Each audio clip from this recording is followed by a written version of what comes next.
Hey guys, what is it? Tylan back here with another video, and today I will be reviewing Blacksite Zeta teams and game passes.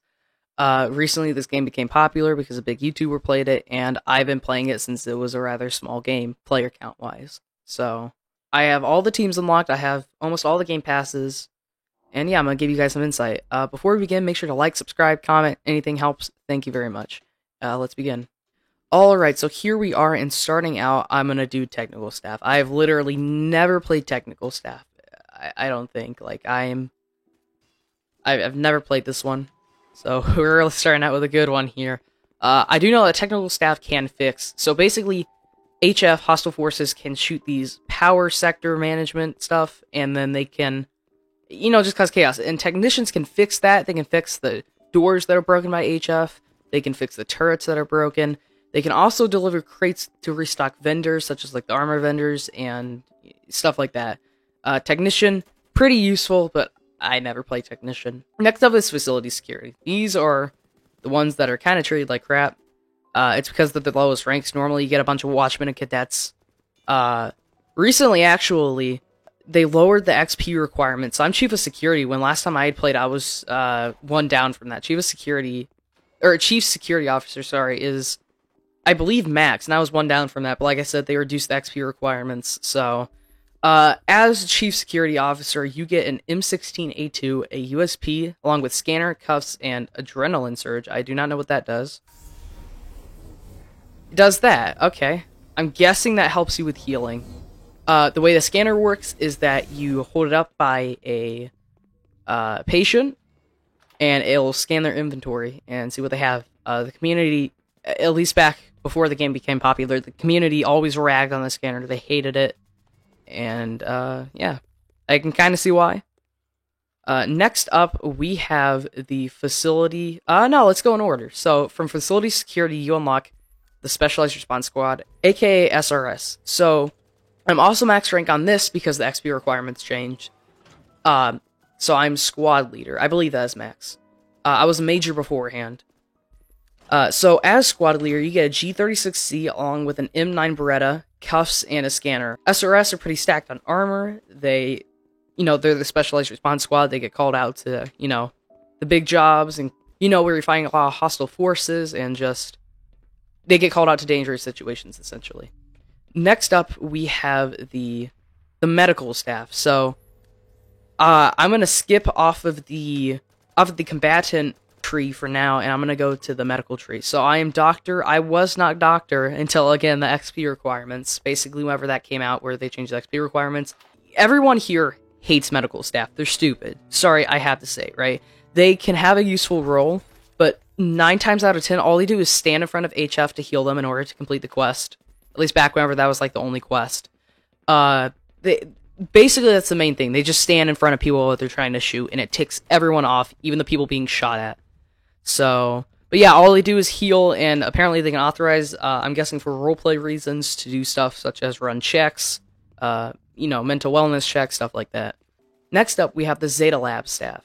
So Zeta Labs comes from the medical staff. Once you get to max rank in medical staff, you unlock Zeta Labs. Zeta Labs, I don't play either. I don't play Zeta Labs. I was working towards that, and I ended up going with the combatants tree and never had time for the medical staff stuff. At least as a trainee researcher, you get an MP7, M9 Beretta, Cuffs, and Authorize. So, Authorize is going to be useful for you because you are able to test, like right here, you can see how he's created a mutant. As a Zeta Labs person, you are actually able to create mutants. They have increased HP, and you actually have quests, like dealing damage to mutants. Yeah, so they have Cuff as well, but they have the Authorize tool, and basically the way the Authorize tool works is that you authorize someone, and they can't be killed unless they do something such as pull out a gun or whatever, and then it unauthorizes them. Next up, we have the Facility Intelligence. So these... Facility Intelligence is essentially, at this stage, this is before the Mega Update, by the way. They're, like, worse than SRS. Like, everything after SRS is kind of garbage. They don't really have a use. Essentially, they can run camera scans by pressing F, which is like a glorified X-ray, essentially. They actually have quests for it, as you can see. I completed one for completing camera scan. and it highlights like all the patients and HF and areas. For some reason, it did not work this time. Can't tell you why. That's an HF. No more. He's dead now, but... and yeah, so basically they just look cool and they can run camera scans. I mean, nothing that special about them other than that.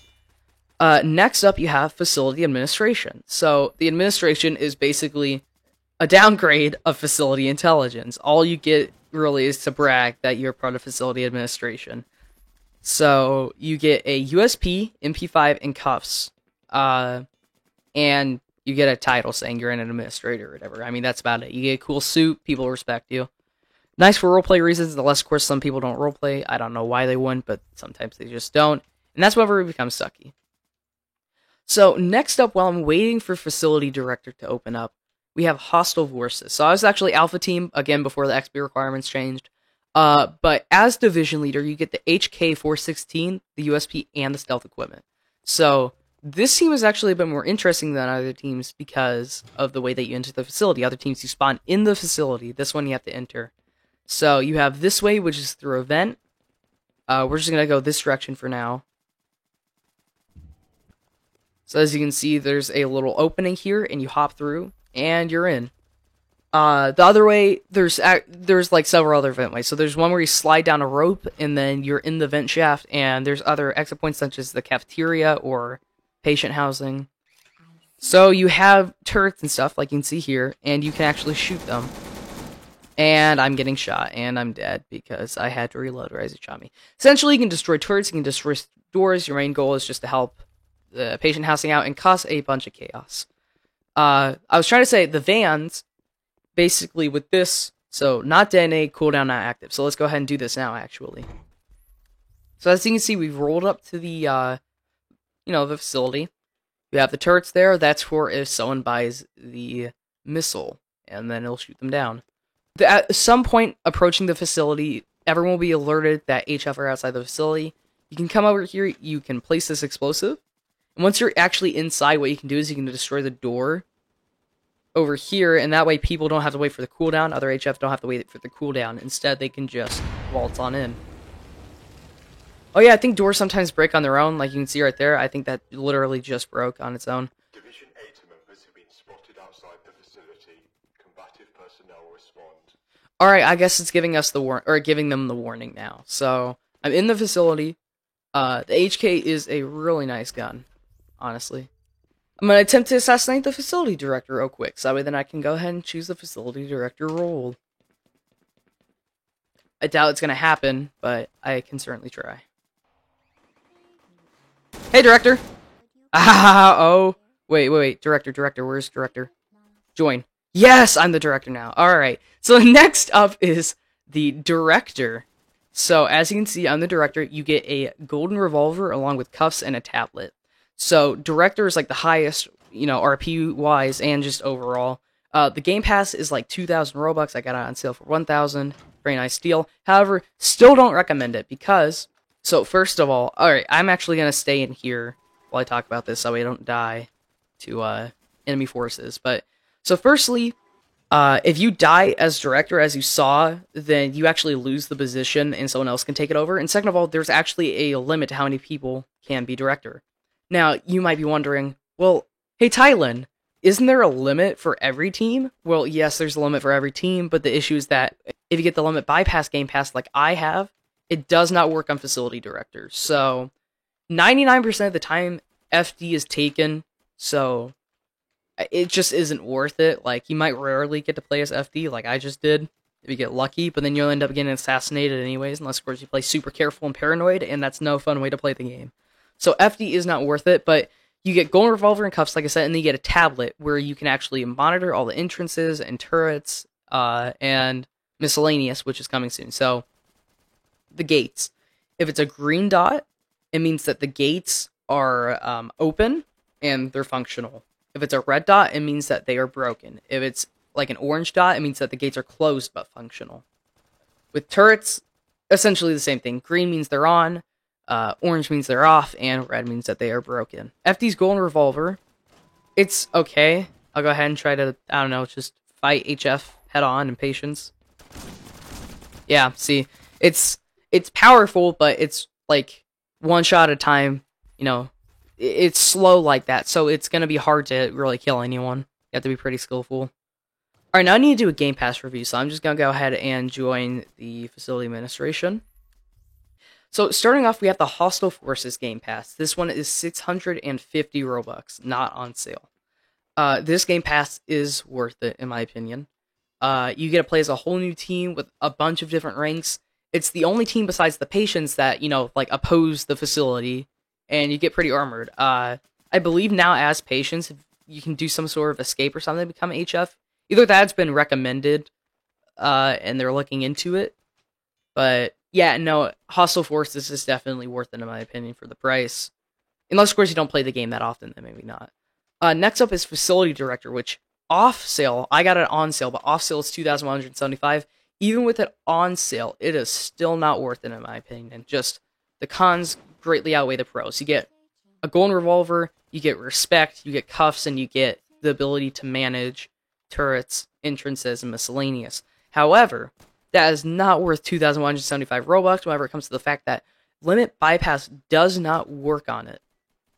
And on top of that, if you die, you lose the role, so you don't get to play it that often.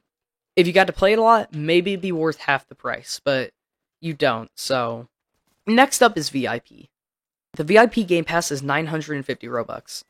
With the VIP Game Pass, you get 1.5 times more XP, the ability to change your name, a higher credit reward, and a cool VIP tag and chat. For 950 Robux, it depends. If you play the game a lot, yes, it's worth it. It helps you gain levels. Although the XP requirements have been dropped, so VIP is not as needed as before.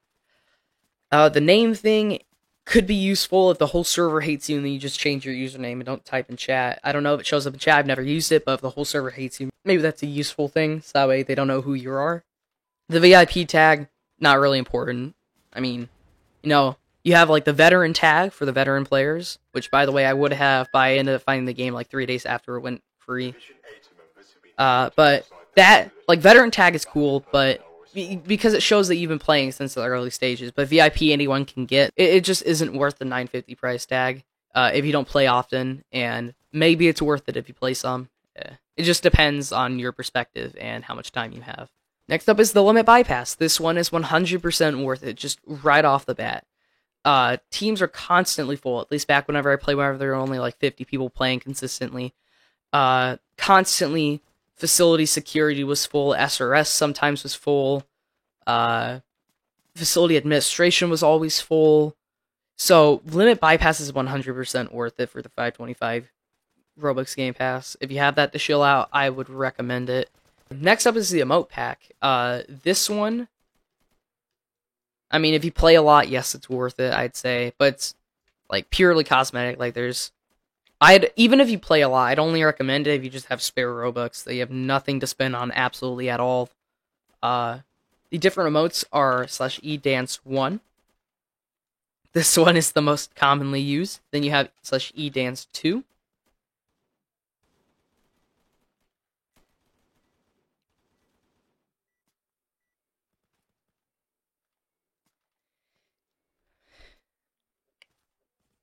Then you have /edance3. Then you have /edance4. And finally you have /edance5.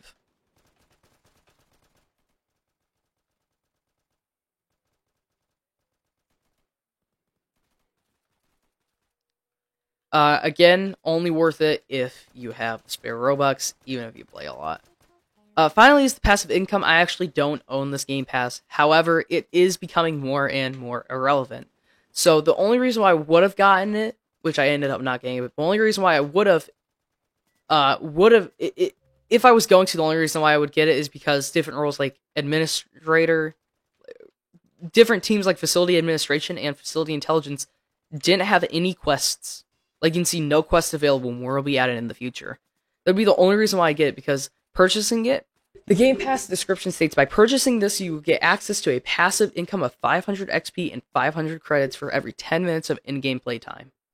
Disclaimer, you will not receive your income if you are AFK during the payout period. So, as you can see, like I stated, it gives you 500 XP and 500 credits. It's really every 10 minutes. It would be better if it gave it every minute. It'd be a bit OP, but it would be better. But considering that they've been slowly implementing quests for these teams that didn't have quests, it's becoming more relevant. Like I said, I'd only ever get it because these later game teams don't have quests to actually get XP, and the only way to get it is by killing people. But now these later game teams are actually getting quests, so this game pass is becoming irrelevant, and it's not worth the 850 price tag anymore. I'd say if it was 5 to 400, that's probably worth it. Maybe even 600, but 850, not worth it. And yeah, that is all for today's video. Please be sure to like, subscribe, comment, share. Anything helps. Thank you so much for watching. I appreciate all of your support, and I will see you all in the next one.